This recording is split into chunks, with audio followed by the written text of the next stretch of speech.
I create beautiful brands for small businesses, but not only beautiful brands, but brands that work. So we do that by focusing a lot on strategy. We're talking about who your target market is, your audience, what they want, what you provide that no one else provides, a lot of different things like that. And we create a visual branding from that speaks directly to those people. So in the end, we have a beautiful brand identity, but also one that works.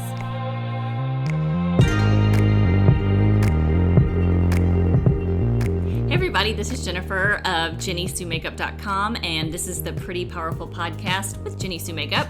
And welcome back if you are listening to me on Apple Podcasts, and welcome for the first time if you're watching this YouTube video, because this is my first YouTube video while I do my podcast recording. And my guest for today is AnnaKate Auten, and she is a brand strategist and graphic designer locally here in Athens, Georgia, where I live. And she is the owner of Rhema Design Co. And we just have a great conversation today that's all about branding and graphic design and what makes a good logo and what makes a good branding strategy. And I think you'll find her conversation really, really interesting, just as much as I did. And it was all done via Zoom because of the new social distancing norm. So unfortunately, I didn't get to have her in studio, but that's okay. I hope you enjoy this conversation that I had with AnnaKate. Thank you for being here on this Monday. Or as me and my kids say, we're trying to start a day. It really doesn't matter what day it is anymore in quarantine life, does it? It does not. It doesn't. Every day feels the same. But thank you, AnnaKate, so much for being here. This is my second interview during the quarantine life. And so now this is kind of the, I guess it's the new normal to do these types of interviews during Zoom. Have you been doing a lot of work with people through this kind of technology? I've had a couple meetings this way, definitely, yeah. And I run a creative group. We meet this, well, you know that. You've spoken at it. Yes, our meeting is tomorrow evening, so we're going to be doing that through Zoom as well. So. Oh, okay. Well, good to know. Yeah. And that's the Rising Tide Society. Correct, yes. Mm-hmm. Okay. So, yes, this is kind of like the new norm, I feel like. But let's go ahead and introduce you to everybody. So this is AnnaKate Auten, and you're of Rhema Design Co.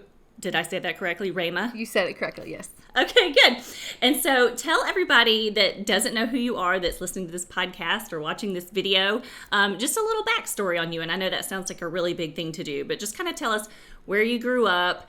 You know, did you go to school? Did you go to college? If you did, what did you study? You know, siblings, you know, and what got you here to Athens? That's so all broad. of those things. Okay. I know, it's very broad.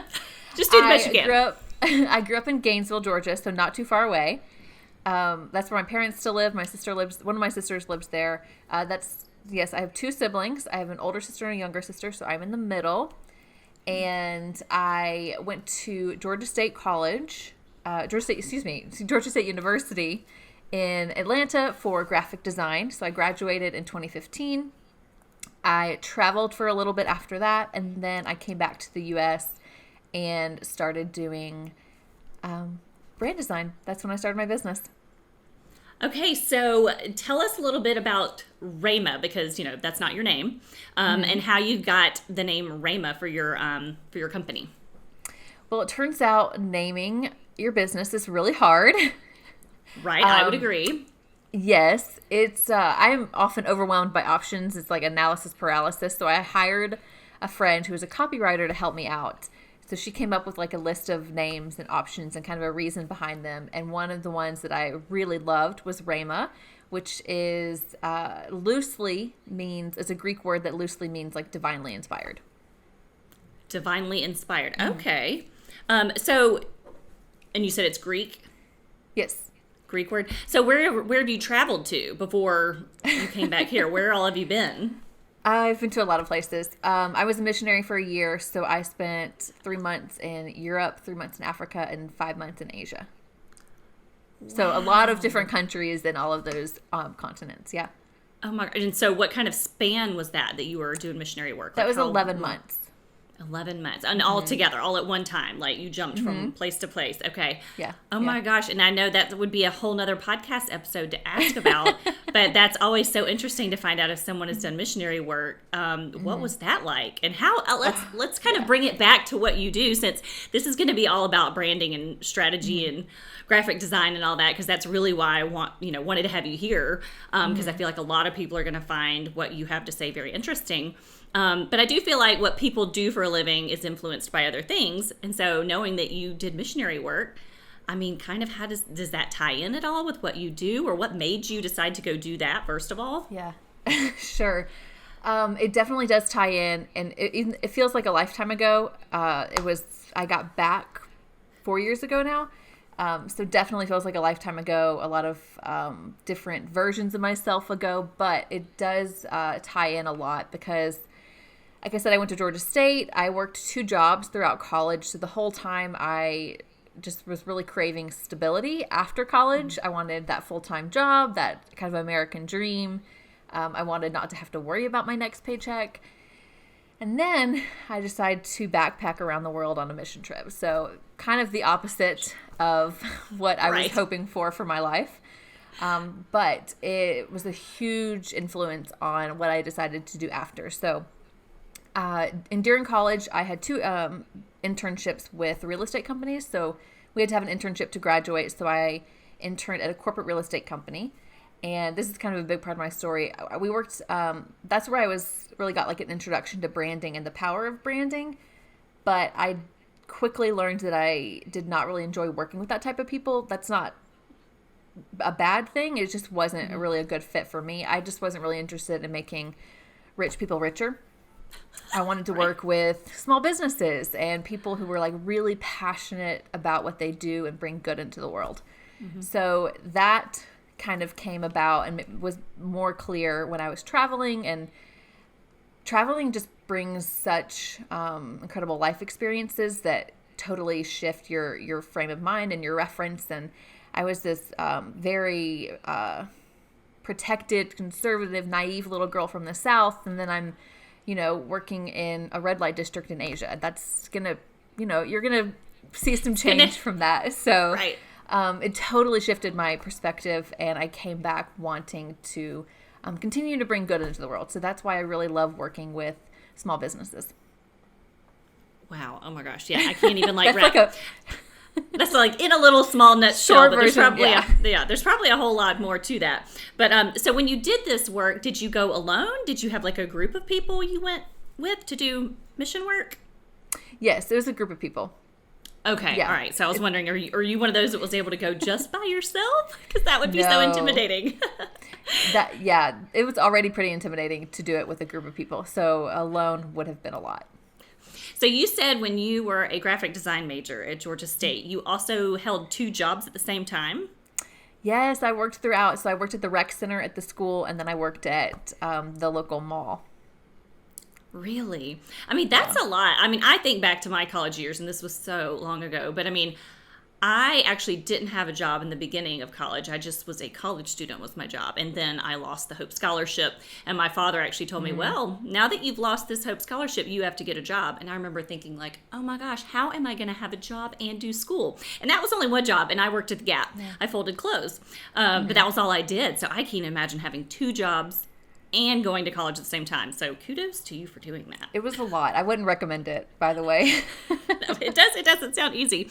So, all right, let's kind of jump into the meat and potatoes of what you do. I know right now that a lot of people maybe, I don't know how many people are starting a small business right now, or maybe they have just gotten into it. Like you said, you prefer small businesses, which is what I kind of like to do with this podcast, is interview other entrepreneurs that help small businesses or are a small business as their own.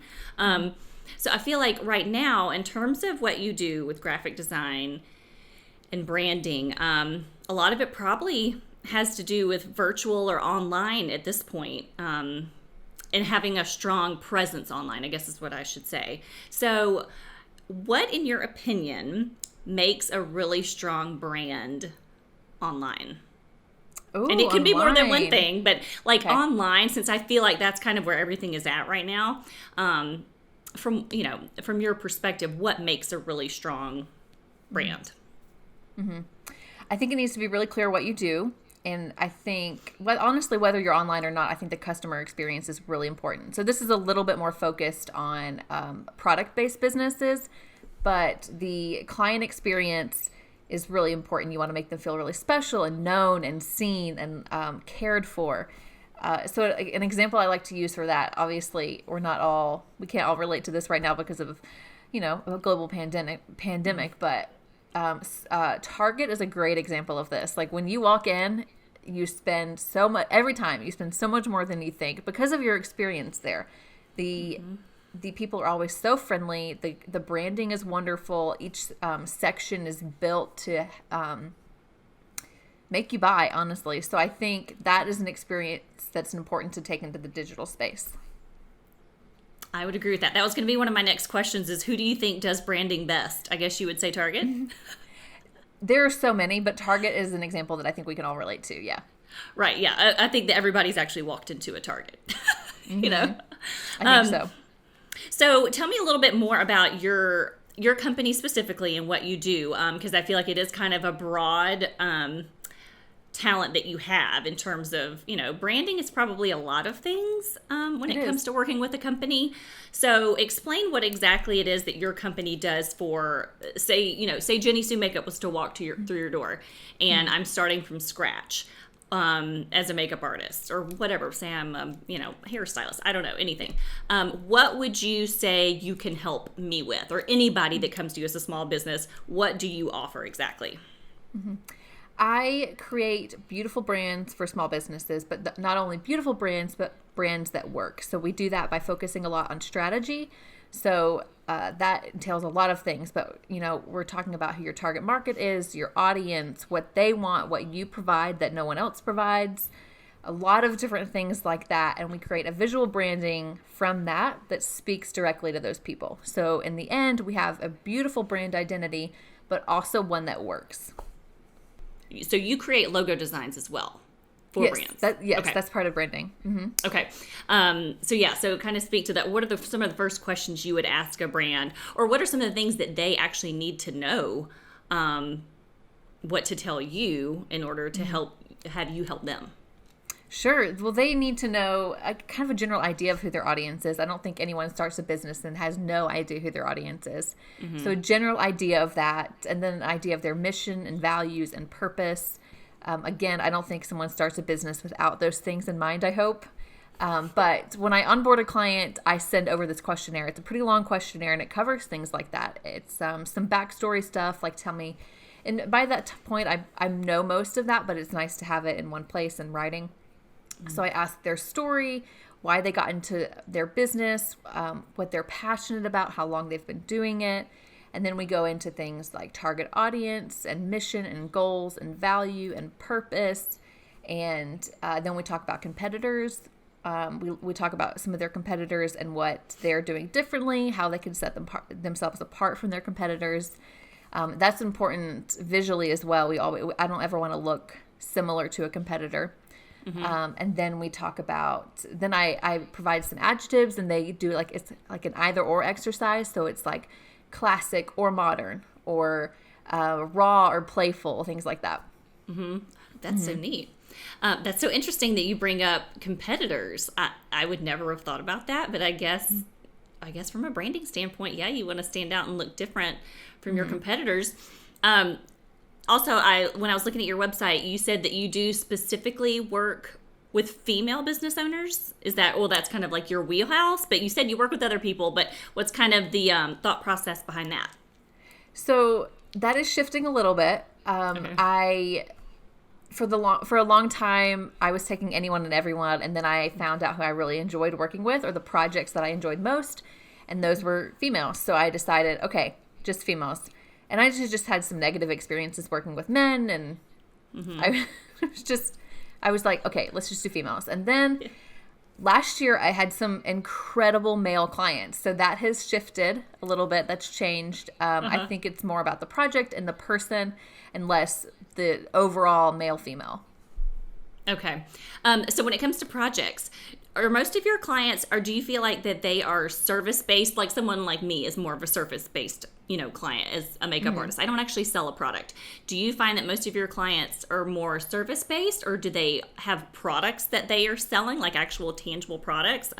Or do you have a good mix of both? No, right now it's mostly service-based still. Do you see like a trend or pattern in who feels like they need your help the most, or is it kind of just a varied like grab bag of clients? Or do you feel like one category, like artists like me, or hairstylists or actual abstract artists need more help with branding? Or do you feel like it's kind of all over the board? No, I think it's a little more specific. Most of my service-based clients are a creative of some sort. So a photographer, wedding planners, like a wedding or event planners, a videographer, a coach, that kind of things. And then the few clients that I've had that are product-based are a little bit more all over the place. Going back to your education as a graphic designer, what was the first thing you did out of college? Did you go straight into Rhema Design, or did you work for somebody else? How did that work? So at that point, I knew I had a job. I had a full-time job lined up, and that's what I had to give that up to travel. So I had a couple months in between graduation and leaving to travel that I took a short internship at another corporate real estate company. So I did that summer internship, and then I left for the first country was Serbia. Serbia? Yeah. Is it really sad I couldn't even tell you where on a map Serbia is? Where is it exactly? It is in the Balkans, so Eastern Europe. Okay. All right. So of all the places that you've traveled, which was your favorite? Oh, gosh. And you can only pick one. Only one? You can only pick one. You can have a runner-up. Okay. So I traveled a little bit after as well. My sister was also a missionary in Germany, so I visited her for a month after, and we visited a few more countries while I was there. So I have a lot to pick from. Number one place and number two. And I just think that this is fun because now being in shelter in place, none of us are traveling anywhere, which is so sad. And to hear you say that that's one of your favorite things and it's so important just as a life experience to be able to travel, I feel like that's one of the things we're all missing the most right now. So it's kind of just fun to kind of play this game and hear where maybe we should go after this is all lifted. Okay, I'm gonna say one that's a little bit more surprising then. Okay. Vietnam. I loved Vietnam, and it really surprised me. I think it's partly in a large part in where I was staying. So Ho Chi Minh is the capital city. We were there during the summer. It was so incredibly hot. So we stayed there for a few days, and then we went to a city called Dalat, which is the French occupied Vietnam for a long time. They left in the 1950s. So this was a French resort town up in the mountains of Vietnam. So it was incredible weather, like 70 degrees maybe. And it was just the cutest little town. There was this lake, and it had swan paddle boats. And there were they called it like the Little Paris. So there are little tiny Eiffel Towers all over the city. It was beautiful. I rented a bike and just like biked around the city for the whole month. Wow. In Vietnam. It's like a little Paris. Vietnam. Yes. Wow. That is so interesting. Yes. My father-in-law spent some time in Vietnam, and I remember him saying that it was really beautiful. Like it's not really the first time I've heard that. So that's really neat. Yeah. Maybe that needs to be on the next bucket list when we can get out of here and yes. get on a flight somewhere. Food is also incredible, and it's really cheap. Really? Yeah. Okay, this is great. All right, we're going to put this on my to-do list of places to go. Okay, so let me get on to... Oh, this is one of the things that I wanted to ask you when it comes to branding. What are some of the biggest mistakes that you see in brand design? I think it's going with trends. People see something that is working for someone else or working for several other people, and they try to apply that to their own business without really thinking about the strategy and who they're targeting, rather just putting out a pretty face, and it's really so much more than that. So when I look at your Instagram feed, and I know this is more like particular to you probably personally, but I feel like your aesthetic just right off the bat is very, how would I say it? I feel like it's very serene, very neutral in tone. Like I've seen some neutrals. I have seen a pop of pink from one of the clients that you worked with. Right. But overall, it seems like your vibe of what you do is very like neutrals and clean cut and not too fussy. Is that kind of on point with how you work in general, do you feel like? It is on point with how I work in general. So it also totally depends on the project. I think that just means I've attracted a lot of projects that have a similar aesthetic. But I am working on a project right now that is for a women's boutique, and it's very bright colors. So you will see some different tones coming to my feed very soon. Okay. That one's a little bit busier, a little bit more ornate too. We have these beautiful feminine illustrations. So it depends on the project. Okay. All right. So that'll be exciting to see some color coming into your feed pretty soon. What about time frame? My logo was designed by a lady out in Chicago like years ago. It has not changed. It has been the same. JennySue Makeup, 3 stars for my brand. She picked the font. I of course approved it or whatever, but she kind of laid everything out. She took 3 stars, which actually I have 3 stars on my foot. So it's actually a tattoo that's in my graphic design that stands for my boys, yada, yada. Anyway, she did it for me years ago. And I remember I was flabbergasted when I approached her that I wanted, this logo. I just want a logo. I want my name. I want my business name. And then I want to figure out how to incorporate the 3 stars. How long she said it might take to nail it. So what do you feel like do time frames matter? Like when you're quoting, a client, what is a time frame for building a logo for someone or a business, or does it vary case by case? What goes into the time frame? Because I was shocked how long it took her. Yeah. But I mean, I liked what she came up with. And I feel like you can't rush creativity, obviously. So in your opinion, how long do you tell clients like, okay, here's our time frame for what you've asked for? So I tell clients it will take between 8 and 12 weeks. That's just for the brand design itself. If we're doing print or anything else like that, it's going to take longer. So I have a pretty streamlined process at this point. We focus on strategy a lot. So once we book the project, they do their homework. We have our start date, whenever that is. We've decided it in advance. And then 1 week after that, I present the brand strategy. And then we go through some refinements on that. And then 2 weeks after the brand strategy is approved, then I present the brand concept. So we go through those refinements again. Once that's approved, then I provide the final files a week later. So it really depends on their responsiveness, to be honest. I give deadlines for myself and for them from the beginning. So there's no question of what they can expect when they can expect something from me or when I expect something from them.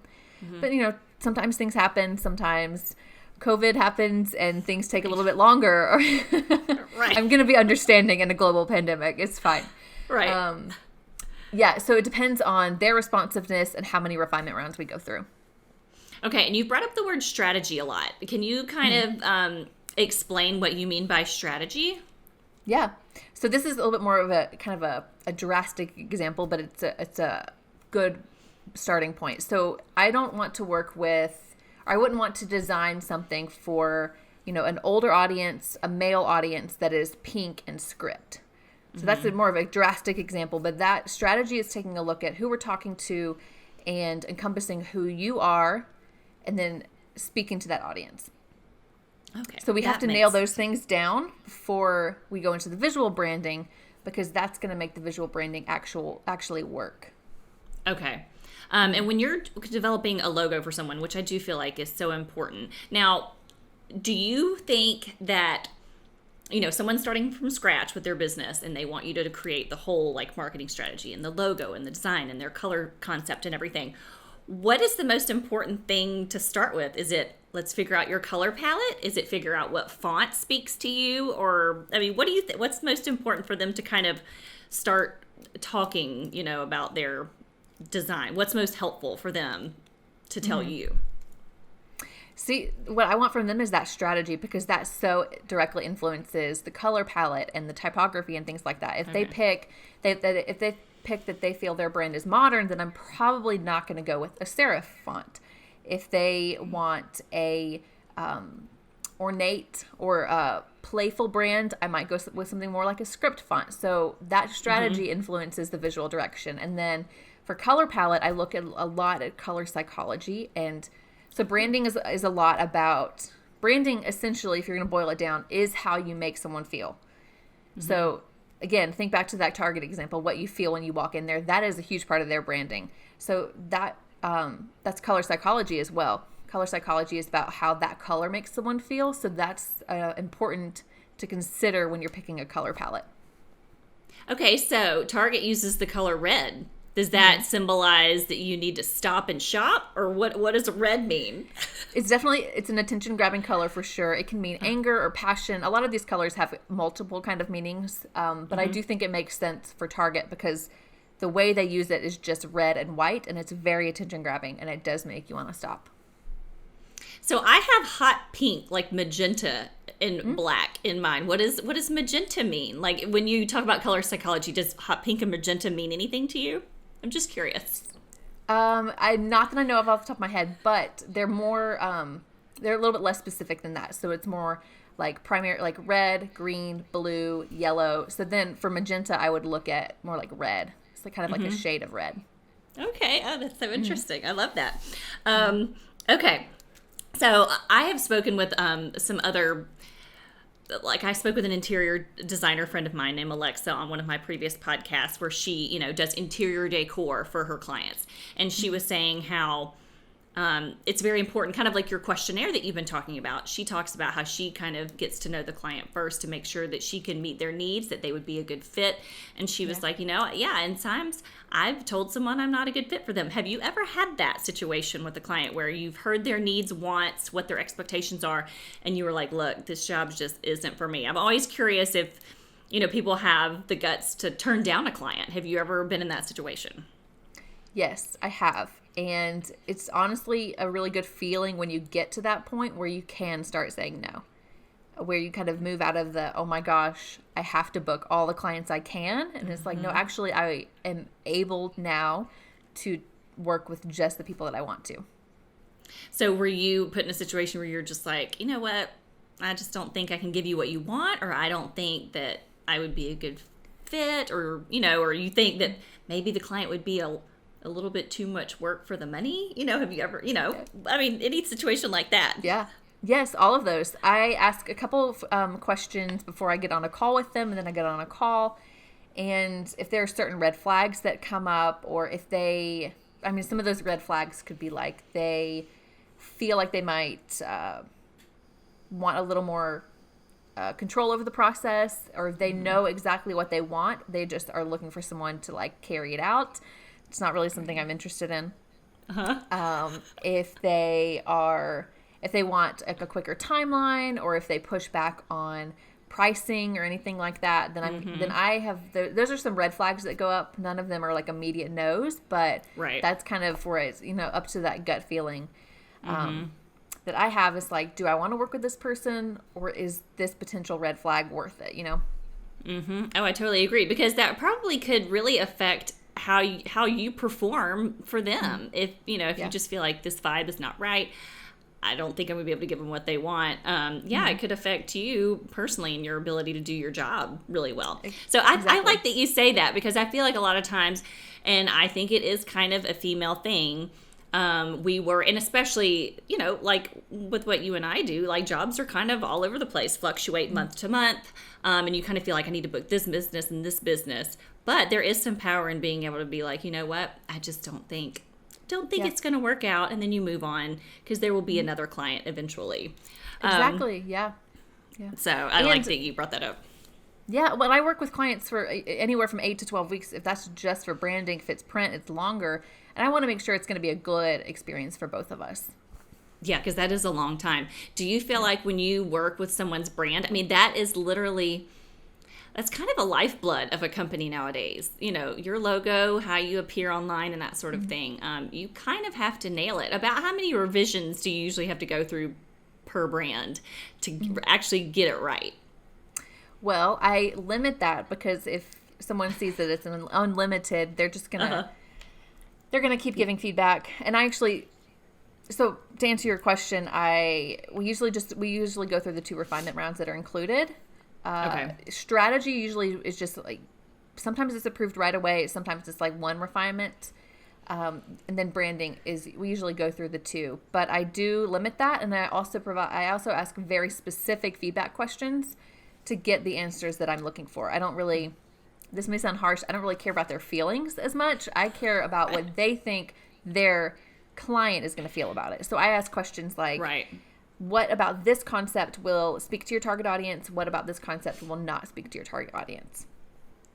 Okay. Yeah. Now, how many, do you enjoy building a brand from the ground up, or do you ever work with clients that maybe need to redo their brand, that, maybe kind of like me, I've had my logo I started 11 years ago. I think I got my logo designed probably 8 years ago, like a professional one, and it hasn't changed since. Do you enjoy working with people that, had a logo, but they're like, ugh, I'm just over it. It's old. It doesn't represent me anymore. And they want a refresher? Or do you prefer building from the ground up? Or is there plus and minuses to both? I think there's plus and minuses to both. I enjoy either totally rebranding or starting from scratch. It's a little bit more difficult because some emotions can get involved if they just want to refresh. Like if they think that if they still like this one part of their brand, it might be a little bit difficult to hear from me that it's not working though. Like it's not, you're not booking the clients that you want, or you're not making the sales that you want. So it might be time to totally rebrand. So sometimes emotions can get a little bit involved when there's things, and I get that. It's your baby. Like this business is your baby, and this visual aspect is a huge part of that. So I understand, but I do prefer total rebrand or starting from scratch. Yeah. Okay. I totally get that. What do you feel like? So I noticed on I think I read one of your blog posts where you were like, you were working with a client and you realized that you needed to outsource a specific part of your client's work that needed to be done. I don't even remember what it was, but that you were okay with that. You were like, look, I know my strengths and I know my weaknesses, but I'm going to help my client by not pretending I can do it all. Basically is what I got from your blog post. And so you decided to outsource. Can you talk a little bit about that? Because I think that's very smart as a businesswoman, your ability to kind of just make it work, but not pretend like you can do it all. So what do you tend to outsource if you're going to do that for one of your clients? I think that blog was probably about web design. So I came to a point where I had to continue, I had to decide whether I was going to continue to try to pursue web design and get better at web design, or, and I didn't enjoy it. I knew I didn't enjoy it, or I could put that time and effort into being a better brand designer, which I really love, and kind of find someone else who felt the same way but opposite. So that's what I was able to do. So that I do outsource web. I have a web partner who feels the same way I do, but just kind of the opposite. She loves web design, not brand design. I love brand design, not web design. So that worked out really well. But recently, on a project I'm working on right now, I have started outsourcing illustration. So illustration is not a strong suit of mine, which I have struggled with myself a little bit. Like I feel like sometimes I have an inner narrative in my head that's like, well, you're a designer, you should be able to illustrate. And that's not true. But that's, an inner narrative of mine sometimes, to be completely honest. Right. But I have started outsourcing this and found this incredibly talented illustrator who is able to do these things so quickly, whereas it would have taken so much of my time. And honestly, I would have been so frustrated. And so the benefits, like the cost benefits, are totally worth it to pay for a couple hours of her time rather than to just pull my hair out and spend 8 hours of my time. Right. I think I know what you're talking about. It was that cute little dog drawing that I saw that someone had made. Was that the illustrator? Yes. It was super cute though. But yeah, then you mentioned that you had someone else work with that, because I was like, oh, that's like the cutest little simple sketch. It was so simple, but it was really just cool the way she did it. It was so simple, but I could not do it. And it's so funny. I feel like some of the most simple things are the hardest. It's like when people tell me, for makeup jobs, if I'm at a wedding and they're like, oh, I just want something simple. It should take 5 minutes. I want a natural look. And I want to be like, okay, natural isn't so natural when you're doing makeup for camera and, weddings and that sort of thing. There's a lot that goes into natural, If it was that simple, you could do it yourself is what I kind of want to tell people sometimes, And I'm sure the same thing goes with you. I'm sure they think just because you're a creative genius that you can just do it like that and snap your fingers. And sometimes you just want to kind of tell people that's why I get paid what I do, because it's not, it's not that simple and it's not that easy. I'm good at it. But, it's not as simple as you think it is just because I'm a creative, Don't you agree? Yeah. I don't know if you have a term for this, but designers call it pixel pusher. So if a client says oh, I know exactly what I want, I just need you to make it happen. They just want you to be a pixel pusher, which is just making their vision come to life, which is something I want to do, but I don't want their sketch that their sister-in-law did. I don't want them to send that to me and make it come to life. I don't know if you have a term like that for makeup artists, but designers call it pixel pushers. I don't. I just usually say it's like the Pinterest pushers, the people that show me a picture on Pinterest. They're like, I want my makeup to look like this. And I'm like, oh, well, she's probably had some Photoshop done or a filter because there's not a single pore in that photo. And we all know that everybody can see a pore, in real photos. And Photoshop is kind of difficult when people show you something like that. And you're like, okay, well, let's talk about the behind the scenes when it comes to things like that, Right. What are some of your favorite projects that you've done? Oh my goodness. See, that's like the countries. That's so hard. Last year I had some really, really incredible clients. I will say one was one of my favorites was Rekindle Candle, because I had the experience, I had the opportunity to work with them on their packaging, which is something I really love doing. As much as I love brand design, I love bringing that brand to life through tangible items. So, you can go into their store and experience their customer experience, and you can see that their branded tissue paper and their flyers, and like every single candle label, their matches, they have like an essential oil set. That's not the right word. Diffuser. They have a diffuser that all of that's branded. So that was one of my favorite projects because of all of those physical touch points I was able to work on. So you literally designed the tissue paper and the package that goes around the candle. You did all of that. Yeah. Wow. No, that is really neat. I love packaging. Yeah. What do you think is, I feel like there is a difference between branding and marketing. Like, I feel like some people kind of lump those two together. But in your experience and what you do, what's the difference between branding and marketing?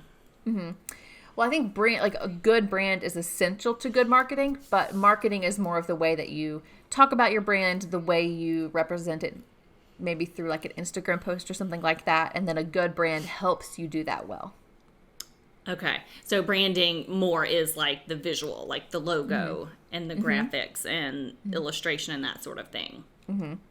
And I mean, it even goes into things like when I wrap up a project with a client, I love working with people long term, but I know that's not always possible. I give them like a 30 to 40 page brand guide that tells them everything they have and how to use it. So that is an essential piece of their branding as well. So they know how to market their brand. So they know how to create an Instagram post. They know what fonts they can use, what colors they should use, and when and where. Wow. So that's a helpful piece. So is that specific to each brand that you end up booking and work with? Like you send everybody that? Yes. Wow. That's quite a lot of work to. That's a lot of work, but that is a wonderful like addition for when they book you, that they would get something like that. Well, I would never want to create a beautiful brand and then hand it over and them not know how to use it. Because then they're right back where they started. Right. My husband has said that he creates videos for a living for small businesses and nonprofits, and he has said the same thing. He's like, I create these great, awesome videos that people pay good money for, and then I give it to them, and sometimes they don't even know what to do with it. Like, they've bought this wonderful video, but yet they don't know how to upload it to YouTube. They don't know how to put it on Facebook with the picture, the sized right correctly. And he feels the same way. So maybe he should start implementing, like, here's your little how-to guide. Here's how to use what I've created for you. Exactly. Because I mean, if they use it poorly, that's still a reflection of me or of him, right. Yes, exactly. So it's a 30-page that you it's between 30 and 40 pages usually. That is great. That is awesome. That is a reason to book you right off the bat, that you like guide people that way.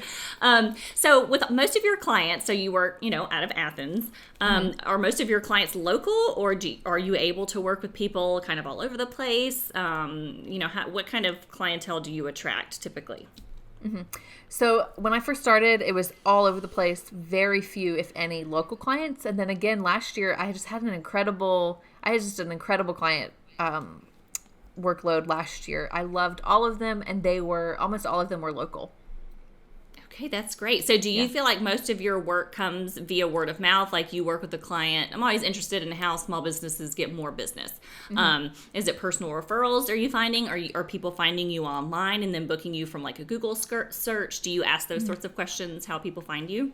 I do. That's important to me. I keep a running list of all the leads I get and where they come from and whether they've booked and things like that. So I think I had 12 clients last year and 10 of them knew me or came through word of mouth. So that's a huge percentage.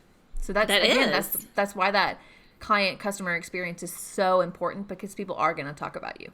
Mm-hmm. Oh, I totally agree. And I feel like that also allows you the ability to work with a lot of like-minded people that you are going to be successful with, that you're going to work well with. Because if you worked well with one client and then they refer you to their friend because they enjoyed their experience with you, you're probably going to enjoy their friend, is kind of how I feel.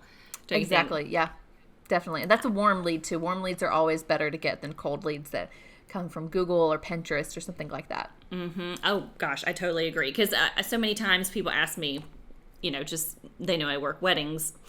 Before pandemics, I don't work weddings right now, but in the past, they're like, they always ask, did you, what kind of bridezillas have you had? And I literally can say in the past, 11 years, I can't name a whole handful of bridezillas, because most of them, like you said, are like personal referrals.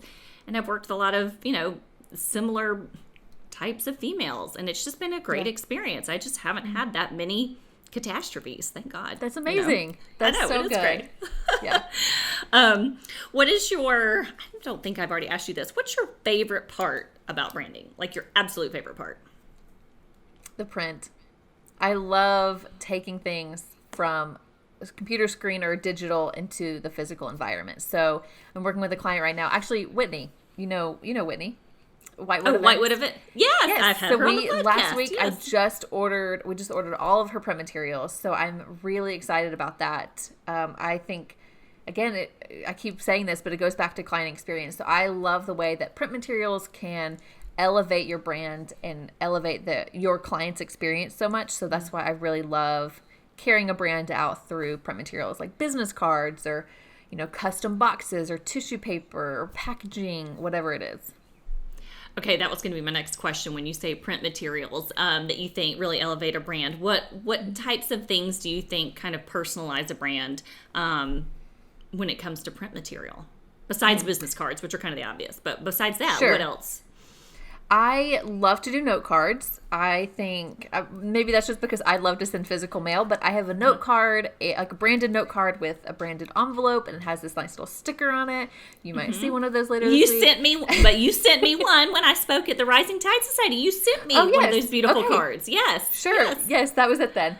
I love providing those for clients because they can be used as thank you notes or just general, your client has a birthday, you can send them a birthday note on that. And it's just a kind of a gentle little touch point reminder of your brand and the experience that you provided to them. So I love note cards. If you are a product-based business, I highly recommend physical packaging, whether that's from tissue paper or custom bags or boxes, which are really not as scary expensive as they seem. And then, if you're a physical product, packaging, the packet, like the stickers and the labels and all of that stuff that goes into your product is really important. Have you ever designed a t-shirt for a business? Not in a while. Okay. I feel like you'd probably be very good at that. Thank you. to do a cute little t-shirt for somebody. Okay, what is one book, or more than, I guess I'll give you more than one. What's a good book or podcast that you think that you follow that you really, really like, that other people that might be interested in branding and strategy and graphic design and that sort of thing, do you listen to any podcasts that specifically, talk about that, that's kind of like one of your loves? I listen to a lot of podcasts, but surprisingly, I don't really listen to many business podcasts. Okay. Because they tend to overwhelm me. So I'm a list maker, and if I listen to a lot of different voices and resources, then I'm going to get overwhelmed, and my list is going to go really long with honestly things that might not have to happen, might not be necessities, but in my mind they're like, my business will fail if I don't do this. So I don't. Gotcha. I just know myself. I know That makes myself, I sense. can't listen to a lot of business podcasts, but one that I do love, and I don't listen to every episode, I listen to the ones that feel relevant to me, is called Brands That Book with Davy Jones. So he has different experts on, and I think maybe this would be interesting to you because I know you use Pinterest for your business. I use Pinterest. I get a lot of traffic from Pinterest, and I started that Pinterest journey because of a guest that he had on, Vanessa Kynes, who is a Pinterest strategist. So I listened to that episode, and it totally transformed the way I used Pinterest for my own business, and now I get a lot of web traffic from that. So I really like his podcast because it's very specific business topics like Pinterest or Facebook ads, which are really important. Especially ad spend is really low right now, so I highly recommend scheduling Facebook ads because so many people are online. So the pricing is really low right now for Facebook ads. FYI. Interesting. Yeah. No, I had no idea about that. And I did some Facebook ads a while ago, but it's been a minute. So that'll be interesting. I need to look into that then. Yes. Okay, so Brands That Book is a good podcast. What about books? Because I know that you like to read. What kind of books have you read lately that you would suggest to someone? And, maybe it's not business related. Maybe it's just something that you've read that you were like, you know what? Everybody needs to read this book. Because, and I asked this too because I've seen that you like to read. I'm starting to try to be more of a reader during this whole stay at home because I found myself embarrassingly looking at my screen time on my phone, and I am just so appalled at myself. And so I'm like, I need to get off my cell phone and I need to look at like a real book or a magazine. So I would love suggestions from you. And I like lighthearted books. I don't get into the whole heavy. It needs to be lighthearted, especially this time that we are living in. I need lighthearted and happy and maybe inspiring. What books would you suggest? Okay, I also love lighthearted books because I read I look at a screen all day long, so I don't watch TV. This is just like a personal boundary for myself. I don't watch TV on weeknights. So I read, that's why I read a lot. It's like a wind down, relaxing activity. And I like those to be chill books as well. So I'm with you on relaxing books. So I really like historical fiction. And one that I have read recently is called Time After Time. It was a delightful book about kind of like time travel. It was a little bit romance. It was in like the 1920s and 30s, which is the time period I really love. So that was a wonderful book. Didn't have I shouldn't say that. It'll spoil it. Oh yeah, don't spoil it just in case just Time After Time is good. Yes. And then I'll go a little bit more serious. So in the mornings is when I have like my quiet time, personal reflection, stuff like that. And I've been reading The Road Back to You. So I think all of us are having a lot more time. Well, I don't know. You have kids, so maybe not. I've noticed a lot more time to myself, and I don't always love that because, sometimes those outside distractions stop me from thinking too much. Right. I found myself with a lot of time with myself, and I was like, well, maybe it's a time to learn a little bit more about myself. So I bought The Road Back to You, and it is a really great book. It's about the Enneagram. Are you familiar with the Enneagram? I keep hearing about it, and I don't know enough about it. I know that you speak on that, or that's in your like Instagram bio, right? Or you say something about it. I don't understand it. I haven't done it, but should I? I mean, that's up to you. I'm not going to tell you what to do with your life, but I find it a really helpful tool for self-growth. So. Okay. So, and how so? Can you kind of explain on that? Because I do feel like that's kind of a hot topic, and I'm still completely confused by what it would tell me if I were to you have to take a quiz, right? You can take a quiz, or you can listen to different podcasts or resources or read the book. I listened to a podcast that was like an overview of all of them and could easily eliminate several types. And then I kept listening to more details of each type and then found out what I was. So I think it is a really helpful tool to know yourself, know your own motivations and your deepest fears and desires. And there were certain things like I knew to be true about myself. And then when I discovered my type, I was like, oh, this is normal. Like other people think this way too. This is okay. It's not okay to like maybe sit here if it's not healthy, but it's a helpful tool to like move me towards more emotional health, if that makes sense. Yes, no, it totally Yes. does. And it makes me realize that maybe I need to look into this. I think it's, and well, so the road back to you is a great starting point. It's not too deep.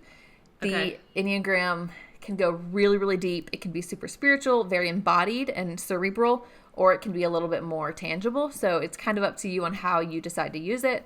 I think it's also really helpful in relating to other people. So it's, as humans, it's easy to kind of get into the mindset that everyone thinks like us, or like, I think this way. Why are they not like reacting this way? That's how I would react. So it's helpful when you know the people around you's types and know how to relate to them and know a little bit more about the way that they think. And yeah, it's really helpful. Probably helps with business too. Yeah, honestly, for you. I mean, when you're looking into trying to dig deep into someone's business, you kind of have to know about them as well and how to deal with them, I guess. Exactly. Yeah. Okay, interesting. Yeah. One thing before and I know you've been so gracious with your time, it's been over 45 minutes. But before we get into the end of the episode, I do always like to hear, I always find this very interesting, to find out about people's schedules that work from home, because you obviously work out of your home, correct? What is your schedule like? Do you live alone? Do you have roommates? What happens? Like, how do you stay productive, I guess, is what I would like to know, because doing what you do, especially if you're dealing with a client for 8 to 12 weeks, you probably have to be pretty scheduled, I would guess. Like, you probably don't just wake up whenever and just kind of go about your day. What does a day look like for you every day? Well, do you want the COVID answer or the pre-COVID? Oh, that's right. I mean, I guess, we are living in this time. Everything is totally different. Let's go COVID. Let's go currently. Okay. How are you dealing? It's a little bit of both, so I'll kind of answer it in both ways, I guess. I love a good schedule and a routine in the mornings. That really helps me like set the tone for my day, and then the afternoons I like to be a little bit more free. So before this, I would maybe go to a lunch with a friend, have some coffee meetings, that kind of thing. Now that's not an option, but I still like that morning routine, that consistency that really sets me up well for the day. Make sure I'm taking care of myself. So previously I was waking up a little bit earlier. Now it's later and later, honestly, every day, because doing nothing in a global pandemic, I'm not doing nothing, but having less to do in a global pandemic is somehow exhausting. I totally agree. Isn't that weird? I totally agree. It really is. It's so weird. I'm like, why can I not get out of bed unless it's been like 12 hours? Yeah. And I have that privilege because I have no children. And yes, I do have a roommate. So she is currently working from home as well. So I have to have a schedule. I have to have a routine because my bed is 2 feet away from my desk. So I have to motivate myself. And so in the mornings, I wake up, whatever time that is. You don't have to tell. It's okay. I mean, pre-COVID, it was 8 o'clock. Now it's closer to 10. Yeah. So I get up. I have that personal, like, quiet reflection time. I eat a little bit, and then I usually go for a run Monday through Friday. It's a run or yoga. Wednesdays, I do yoga. And then I do like a resistance band workout after that, and then some post-run yoga. And then I shower and get ready. And honestly, lately it's been like 1 o'clock before I even start working. So then I'll work for a little bit and then eat a late lunch. I usually just kind of eat late. And then because during this time, and this is new for me, I'm trying to figure this out. I had a great routine before, and now it's all shot. Yeah, it is. And it's weighing on me in my body more than I realized, which is why I think I'm sleeping so much and things like that. But so I've been working a little bit later in the evenings just because I've been starting later in the afternoons. So yeah, I agree with you. It's just been like the weirdest transition in terms of business. I mean, like you said, we both work from home. I work from home. I do my blogging. I work with clients here with teaching sessions and everything. But now there's nobody in my office to work with, and I can't go anywhere to work with anybody. And you can't even go to a coffee shop and just sit and hang out, really, which is kind of a bummer, which, working from home, sometimes it's nice to have that option to get out of the house, It's almost like your creative juices flow more if you can be in a different environment. And right now we just can't do that, which is, it's heavy. It weighs on us. Hopefully, I mean, we counted personally as a family, we're on, I think, day 30 of quarantining ourselves, like just staying home. Like we literally, me and my kids, my husband has been to the grocery store a couple times, but my 3 kids and I have not been in a store or a physical location in 30 days. We haven't left the house. So that's wild. So, and it is wild. So, you know what? Doing these types of, I'd prefer to have you in my studio to record this podcast. It would be so much more fun. But I am thankful for this opportunity that I can actually still talk to another human being that's not my children. So that's probably why I've talked to you for so long, because I'm like, oh my gosh, it's somebody else It's that okay. It's okay. that I can speak to, you know? I love it. Yeah, I love it. Okay, so what do you what's the first thing you want to do when you get out of this shelter in Oh my place? gosh. What's the first thing you would do? I am going to go get my eyebrows threaded. I love it. Listen, it was 2 weeks in, maybe. I was like, listen, okay, they need to be done. And I don't lose things. I'm very organized. I could not find my tweezers anywhere. And then it took me like a week to remember that Amazon still exists. So I was able to order a set of tweezers from Amazon. So I've done the best I could on my own. But listen, I want to go get them threaded.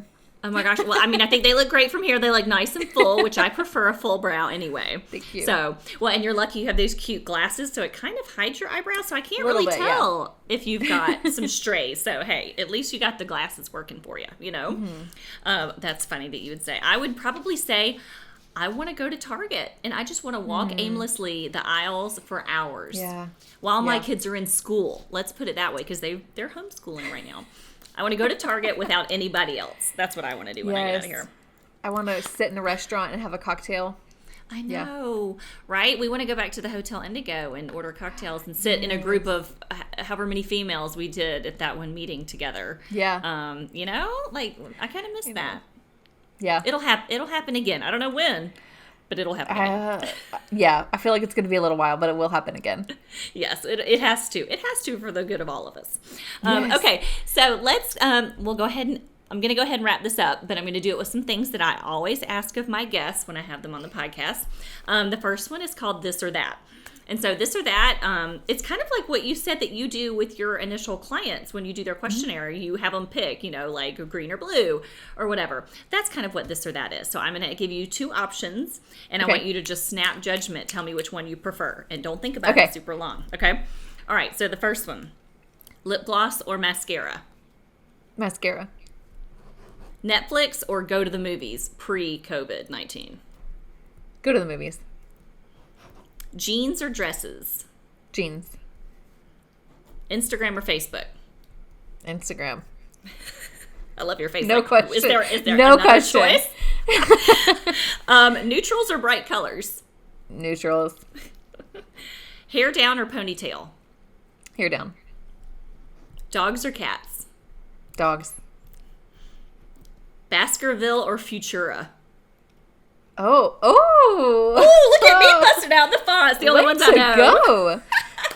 Baskerville. It's the only ones I really know. So, and I knew the difference between the two, and those are the 2 I like. Okay, chips and salsa or chips and queso? Salsa. Indoor plants or outdoor plants? I have a lot of indoor plants, so we'll have to go with that. I saw that on your Instagram too, that you like plants. On another date, we'll need to, if you're good at it, we need to have a conversation about how to keep indoor plants alive, because I'm terrible at it. I'm good at specific plants. Oh, specific ones. Okay. Which ones are the easiest? Let's talk about that. What are your top 2 indoor plants that I can't kill? That one. What is Pothos. That? Right over there. What's it called? You can't really see it from here. Pothos. They're so easy. Or, actually, this one is really great. Oh, that's not a great. This is called a snake plant or a mother-in-law's tongue. That is impossible to kill. I have one of those, and I haven't killed it. Okay. Yeah, I have one of those. Okay, good. Okay, so another thing I always ask of my guests, do you have your 3 favorite products with you? I do. Okay, this is a little intimidating because you're a makeup artist. Oh, no. Oh, girl, it's totally fine. So on every episode, I like to ask my interviewees what their top 3 favorite beauty products are, or skincare. It doesn't matter. It can be, either category. I just love to hear what other women are using and kind of what they rely on, what their go-tos are. And so just tell me what your what the 3 are that you have today that you want to share with everybody. Okay. So the first one is skincare. I am 27 now, and I have to start thinking about not looking 50 when I'm 40. So I have I've started a new skincare routine. It's from an Instagrammer I follow who thankfully is just a skincare enthusiast and shares her knowledge. So this is one of the items that she recommended. This is BHA Blackhead Powder Liquid. Power Liquid. It's by CauseRx, which is a great brand. This is basically, there's 2 types of exfoliants. There's physical or chemical. Physical is kind of like your, apricot scrub or something like that. It helps remove your dead skin. This is a chemical version of that. And chemical does not always mean bad, so don't be scared. This basically causes skin cell turnover, so you get rid of that dead old skin. I love this. I still have some breakouts occasionally, but I've noticed a lot less breakouts since I've started using this. So you said it's a BHA powder liquid. Yes. One of my favorite liquid exfoliants is a BHA liquid. It's by Paula's Choice, though. And it must be kind of the same thing. It's just a liquid exfoliant. And it is a game changer with skin texture. It is awesome. But you have to start slow. And you also have to wear sunscreen. So that's another thing I've added. Yes. That's not one of my things. But you have to wear sunscreen if you do this because it makes your skin more sensitive. Also, you should wear sunscreen anyway because the sun is trying to kill us. Well, and it's also going to make you look old as can be. So it does. And your hands too. Like even put it on your hands because when you're driving. Yeah. I totally agree. And also your chest. A lot of women do not. You look at me without makeup on. My face looks pretty clear. No sunspots, no nothing. When you look at my chest, it is full of sunspots because everybody just forgets when they're out and about. They've got it in their moisturizer or their foundation, but they forget about their chest, and then it gets all mottled and old looking. So, sunscreen everywhere. Well, whatever you do to your face, you should carry down to your chest. So I carry this down onto my chest and my serums and moisturizers and all of that. Because your neck and your chest are an extension of your face. Yes. So, yes. Very good. Yes. Way to go. Way to remind everybody. Okay. Second product. And second product is from e.l.f. It's just this little wow brow. So I was previously just using, don't laugh, just my eyeliner, my eyeshadow to fill it in. And I found this and I really love it. It's so much easier. It's like, I've never used this. I want to use Glossier Boy Brow, but this seems like a quick, because you have to order online for them. This is like a store-bought version. And I really like it. It looks similar. I actually own Boy Brow, and I think it's great. It is good for people like you that already have nice full brows, just to kind of set them, add a little bit of color. Boy Brow doesn't work for me because I have no eyebrows naturally because I've plucked them all out. And so it just doesn't give me enough shape. I literally have to draw in with a pencil and then fill in with a brow gel. Gotcha. But it is very handy just to have it on the little mascara wand. And I'm sure e.l.f. is a lot cheaper than Boy Brow. I think Boy Brow's like $16. Yeah. I think this was like $4, so it's a good. It was like at least like a good starter to figure out whether I like this type before I buy Boy Brow. Right. Okay. Cool. All right. What's your number 3? Number 3 is another really inexpensive drugstore brand. So I actually bought this at Target on sale. It was like $2. So maybe that means they're just continuing it. So sorry if that's the case. That's okay. It's this nice color, and I like that you can use it. You can put it on pretty heavily, and it's like a full lipstick, or I can put it on a little bit lighter, and it's more like a tint. So I put it on before we started. It's rubbed off a little bit, but it's a nice little tint. So I like that. Who's that by? Almay. Oh, I have seen those because I recognize that cute little packaging. Yeah, isn't that cute? That is cute. What color is that? This one is Be Strong. Strong. I love wearing lipstick. Pretty. It makes me feel powerful and like a badass. I don't know if I can say that. Girl, yes you can. You can say badass. Because I totally agree about lipstick. Me too. I do too. I mean, it just kind of makes me feel all better. I kind of love that you said that even during this whole pandemic thing that you're still taking a shower, getting ready. I mean, for me mentally, I mean, I know see things all over Instagram. People are like, no, why even bother? I'm just going to sit around in my pajamas. But I mean, for me personally, if I don't get up, get ready, I mean, I have on like full makeup, but that's probably because I'm talking to you and you can see me, and everything. So of course I went like full makeup, but it just makes me, feel better. I mean, I feel like I'm Yeah. more productive in general when I get ready. I completely agree. And it helps. Before this, I used to go to a co-working space to work, but now so I always got dressed, but now getting dressed almost provides a separation of work and home, I guess. So when I'm done working, then I'll change into my comfy clothes, and then I can relax. So it is totally a mental thing. You're right. And I don't dress really for anyone else anyway. I dress for myself. So that's why why would I stop doing that now? Right. Oh, exactly. No, I totally agree. Yeah, I even one of my kids noticed. They're like, "Mom, you have on purple eyeliner today?" I'm like, "I sure do," and it feels amazing. So, I just did it for myself because I felt like being a little bit more extra and feeling a little bit more fun, and it feels better to do makeup than not to do makeup for me. Yes, it's however you need to cope right now. You do what you need to do. Exactly. You do you. All right. So I always talk about my pretty powerful product of the day also at the end of every episode. And the one that I am using right now that I am finding that is very helpful is this Jergens Natural Glow Wet Skin Moisturizer. So this is, I feel better when I have a little bit of a bronze tan. I don't know if you can tell. I mean, I'm not super, super fair, and I don't need to be super dark, but to have a little bit of a glow and warmth to my skin makes me feel happier and healthier, and it just, I don't know. I'm going to have to start putting on shorts, and my legs without self-tanner are not great. I have a few varicose veins from childbirth, and so it's helpful to have a little bit of a suntan. And I have used like every self-tanner in the world. I mean, I'm still trying them all. This one I actually did for a sponsored post. And I know people get really weird for beauty bloggers when they do a sponsored post and they see like ad and everything. And I did one for them a while back. And they're like, "Oh, do you really like that because you're getting paid for it?" And this is one of those products I'm like, no, this stuff is the jam. This is the third one I've bought since I did the post a few months ago, the third one. And so the great thing about this wet skin moisturizer is you actually use it in the shower. So after you've showered, I'm gonna write this down. Yeah, you just go ahead and put it on while you're in the shower because it's a moisturizer. And, when you're in the shower, if you're like me, I like hot water. It dehydrates your skin. And so immediately when I get out of the shower, I'm already putting on lotion anyway, just because I feel so dry. This gives you the added benefit of having a nice bronze glow. You really can't screw it up, which is also great. You can't see it when you put it on, but if you rub it in like a lotion, and you're supposed to do it when your skin is wet. Now I pat my skin a little bit off with the towel, but I mean, you just go ahead and wipe it on while you're in the shower so it didn't get all over the place. Occasionally when I will use like a foam self-tanner, I will find it on my walls. I will find it on my rug. Yeah, like I'll just make a mess. So this stuff you use in the shower and you just, you can't mess up anything because then you'll shower the next day and it'll come off. But I use the medium to tan color and I'm not super dark. I had heard in the beginning they make suggestions when you're working with a brand, like which color you should use when they see, your picture and ask questions. They said the light to medium doesn't really show up hardly at all. So I always suggest for women, unless you're super fair like Nicole Kidman, probably just go ahead and go medium to tan.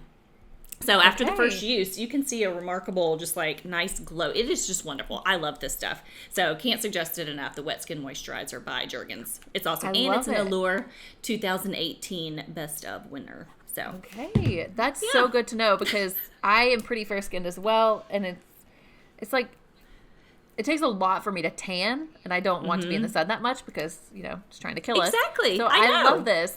I've heard bad things about a lot of self-tanners, so I am really excited that you have found one that you like. Well, and just like you said, I mean, there's so much information out there about how terrible the sun is for you. Some of my friends are like, "Why don't you just sit out in a lawn chair in your backyard?" And I'm like, because it's going to make me look old, and I'm not going to sit out there with a bunch of sunscreen on. That doesn't make sense either. I'll go for a walk with my kids, but I'm going to have on sunscreen. So this is the safe way to get a nice glow. I mean, I put it on this morning at, probably like 9 o'clock. And I don't know if you can see me. I know nobody else can really see me, but it has already started to turn, and it looks great, and it moisturizes your skin. So I say, you give it a try. You can order it. You can order it on Target or anywhere you can get Jergens. It's great. Okay, so tell everybody before we get off where they can find you, how they can find you, how they can contact you, where you are on social media, all that good stuff. Yes, I am on Instagram a lot. I have a Facebook, but my audience really isn't on Facebook as much. So Instagram is where I'm most active. And you can find my website at Rhema Design Co. It's RHEMADESIGN.co. Same on Instagram, Rhema Design Co. And you can contact me either through my DMs or you can email me at AnnaKate at Rhema Design Co. Or there's a contact form on my website. So you've got a lot of options. Oh, good. And you said you're on Pinterest, and I love Pinterest. So I need to start. Are you Rhema Design Co. on there, or is it your name on Pinterest? Rhema Design Co. Mm-hmm. Okay. I'm going to definitely follow you there on Pinterest because that is like my new jam. And I'm going to check out this, was it Brands That Book that talks about the Pinterest? Yes. So the first episode I listened to was from a while ago. So she's been on it a few times. So I would scroll back maybe like early 2019, maybe even earlier to like an intro to Pinterest, and then she has some other ones as well. Okay. Oh, that's awesome. Okay. Well, I'm going to go follow you on Pinterest immediately. Well, thank you so much for taking all this time to talk to me. I told you I'm such a talker. Like, it's probably way longer than it was supposed to be. It's okay. But this is such valuable information, and I hope that you hang in there during this whole crazy pandemic time. I mean, it is just, hopefully it'll be over sooner than later, but thank goodness for things like Zoom where we can see each other and still have communication with one another, you know? I agree. So that's great. This has been a lot of fun. Thank you so much.